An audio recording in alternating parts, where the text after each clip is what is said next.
پیامبر صلی الله علیه و سلم فرمودند از دعای مظلوم بترس اگر چند وی کافر باشد.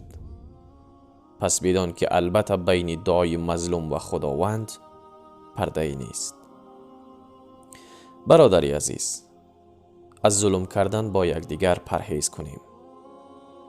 امروزها میبینیم مرد با همسری خود ظلم میکند و زن با شوهر خود ظلم میکند.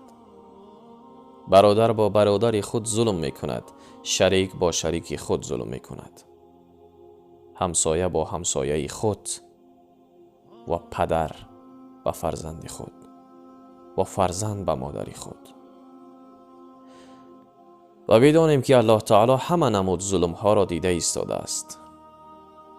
پیش از آن که به یک نفر ظلم کنیم، پیش از آن که یک مسلمان را تهمت بکنیم، پیش از آن که آن را همچو غلام بدانیم، اول خود را به جای آنها بگذاریم و بدانیم که دعای مظلوم به مانند تیری با سرعت به سوی آسمان می رود و می رسد و قبول می شود.